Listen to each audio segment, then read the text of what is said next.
जय श्री राम मित्रों, हमारे चैनल के अंदर आपका स्वागत है। दोस्तों, हिंदू धर्म के अंदर शगुन शास्त्र बड़ा महत्व रखता है और शगुन शास्त्र के माध्यम से हमें पता चलता है कि कौन सा शगुन हमारे लिए अच्छा है और कौन सा शगुन हमारे लिए बुरा है। दोस्तों, हिंदू धर्म के अंदर कई सारी परंपराएं व संस्कृतियों को मानते हैं और मानने वाले लोग रहते हैं। दोस्तों, जो सालों से रीति रिवाज के रूप में चले आ रहे हैं और दोस्तों कई प्रकार के ऐसे रिवाज हैं जो मात्र सुहागिन महिलाओं के लिए बने हैं और दोस्तों उनको देखा जाए, ज्योतिष की दृष्टि से देखा जाए तो वास्तव में वह कहीं ना कहीं आपके जीवन के अंदर आते हैं और आपके जीवन के अंदर उन चीजों का महत्व रहता है। इसीलिए आपको बता दें कि भारतीय परंपराओं के अनुसार अगर आप पैरों के अंदर बिछिया पहनती हैं तो सबसे ज्यादा शादीशुदा महिला लकी मानी जाती है और उस समाज की महिला अपने पति की तरक्की के अंदर भागीदार होती है और साथ ही साथ उस महिला को सुहागिन महिला भी माना जाता है। कई क्षेत्र के अंदर तो मंगलसूत्र से ज्यादा पैरों के अंदर बिछियां होने का विधान माना गया है, क्योंकि दोस्तों यह मात्र एक गहना नहीं होती, आपके सुहाग की बहुत बड़ी चीज होती है। इसीलिए इसका बहुत ज्यादा महत्व माना गया है। दोस्तों, इसीलिए अविवाहित लड़कियां इसे धारण नहीं करती है, विवाह होने के बाद इसे धारण किया जाता है।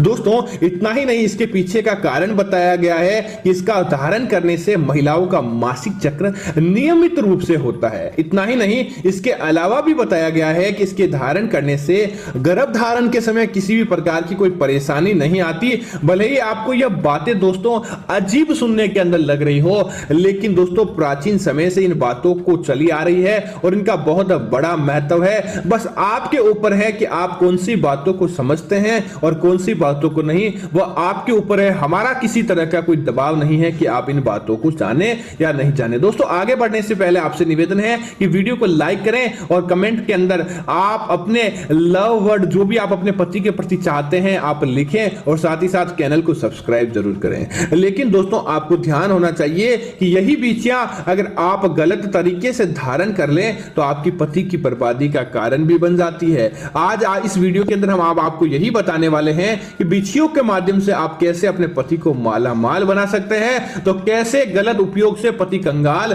या बर्बादी की तरफ भी जा सकता है। तो दोस्तों, बता दें कि महिलाओं के पैर की दूसरी अंगुली की तंत्रिका का सीधा संबंध गर्भाशय से होता है, जो कि हृदय से होकर गुजरती है। अगर आपने ध्यान देखा होगा तो आपको पता होगा कि महिलाएं केवल पैर के दाहिने और बाएं पैर की दूसरी अंगुली में ही पहनती है, क्योंकि दोस्तों यह चीज गर्भाशय को नियंत्रित रखती है और साथ ही साथ इससे आपका संतान होता है ओजस्वी और स्वस्थ होती है। दोस्तों, वही अगर शगुन शास्त्र की माने तो कहा जाता है कि बिछियों के बिना हर श्रृंगार 16 श्रृंगार अधूरा माना जाता है।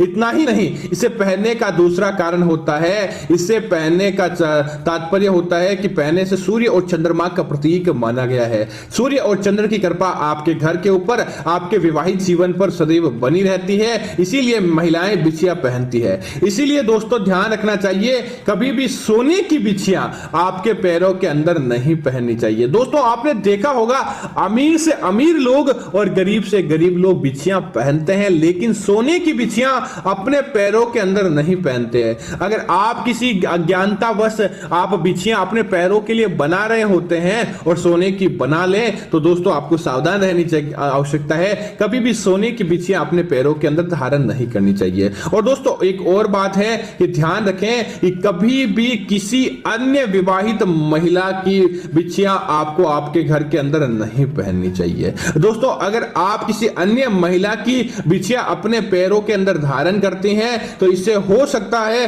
कि भूल में भी आपने पहना हो तो आपके पति का स्पर्श पड़ता है कि आपके पति का वैवाहिक जीवन अच्छा नहीं रहता, या फिर आपके पति बीमार पड़ सकते हैं, या आपको कई प्रकार की परेशानियां घेर लेती है। इसीलिए ध्यान रखें कि आपको भूल कर भी अन्य महिलाओं की बिछिया अपने पैरों के अंदर धारण नहीं करनी है। दोस्तों, बिछिया है तो आम बात है पैरों से कई बार निकल जाती है और जब वह निकल जाती है तो किसी अन्य लोगों को मिल जाती है। ध्यान रखें, कभी किसी दूसरे की गुम हुई बिछियां आपको भूल कर भी अपने पैरों के अंदर नहीं धारण करनी चाहिए। दोस्तों, ऐसा माना गया है कि महिला की सुहाग की वह चीज जुड़ी होती है, जब वह गुम जाती है तब जिस महिला की गुमती है उसके मन की जो दुआ निकलती है, क्या पता उस समय उसके मन में कैसे भाव चल रहे होते हैं बिछिया गुम होने के कारण। और अगर आप उसकी बिछिया को लाकर अपने पैरों के अंदर धारण करते हैं और अगर उसके अंदर से कुछ ऐसे बातें निकल जाती है जो आपके दिल पर, आपके शरीर पर या आपकी कुंडली के ऊपर लग जाती है, तो दोस्तों आपके जीवन के अंदर कई प्रकार की समस्याएं जन्म ले लेती है।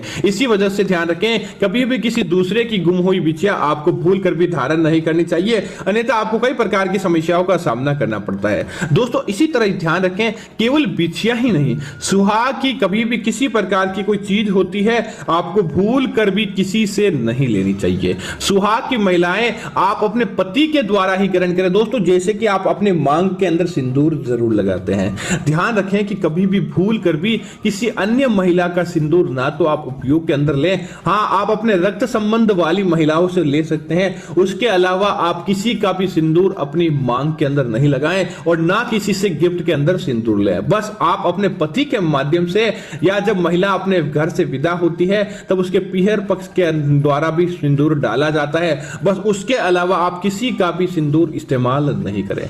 दोस्तों इसी तरह कई प्रकार क्या होता है कि अलग अलग समाज के अंदर देखा जाता है, अलग अलग क्षेत्र के अंदर देखा जाता है कि महिलाएं अपने पति के लिए करवा चौथ का व्रत रखती है, लेकिन दोस्तों वह भूल जाती है कि उस दिन तो अपने पति के लिए अच्छा व्रत रखती है, उसके लिए भूखे रहती है, लेकिन बाकी आने वाले दिनों के अंदर महिलाएं इस बात का ध्यान नहीं रखती कि वह जब पति खाना खाने बैठता है, कई समस्याओं का जड़ बनता है जब वह पति खाना खाने बैठता है, उस समय लड़ाई झगड़ा होना। दोस्तों शास्त्रों के अंदर भी विदित है कि यह एक ऐसा समय होता है जब आपके आसपास अन्नपूर्णा देवी का वास होता है और उस समय किसी भी प्रकार का कोई लड़ाई झगड़ा या बातचीत होती है तो दोस्तों वह आने वाले समय के लिए बहुत ज्यादा घातक होती है। तो यह ध्यान रखें कि कभी भी कोई व्यक्ति, चाहे आपका पति हो या अन्य कोई भी व्यक्ति हो, खाना खाने बैठता है उस समय आपको किसी भी प्रकार की कोई लड़ाई झगड़ा नहीं करना चाहिए, अन्यथा आपको कई प्रकार की समस्याओं का सामना करना पड़ता है।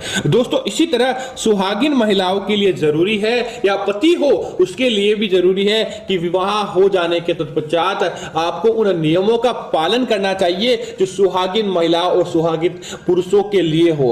अगर आप उनको मात्र छोटी सी चीज या किसी प्रकार का ढोंग या दिखावा कहकर टाल देते हैं तो दोस्तों निश्चित तौर पर आगे जाकर आपके जीवन के अंदर कई प्रकार की समस्याओं का सामना आपको करना पड़ सकता है। तो दोस्तों ध्यान रखें कि आप उन नियमों को माने और फिर देखें कि आपका वैवाहिक जीवन किस प्रकार से मजबूत होता है। आपके वैवाहिक जीवन के अंदर कभी भी किसी प्रकार का कोई कलह और दोष नहीं रहता है और आपका वैवाहिक जीवन उत्तम चलता है। तो दोस्तों उम्मीद है कि आपको सुहागिन महिलाओं से जुड़ी यह जानकारी अच्छी लगी होगी। ऐसी अन्य जानकारियां देखने के लिए आप हमारे चैनल को सब्सक्राइब करें और साथ ही साथ वीडियो को लाइक और शेयर जरूर करें ताकि माता लक्ष्मी के दरबार के अंदर आपकी हाजिरी लग जाए और आपको हमें भी ऐसे नए वीडियो दिखवाने की प्रेरणा मिलती रहे। जय श्री राम मित्रों, धन्यवाद मित्रों।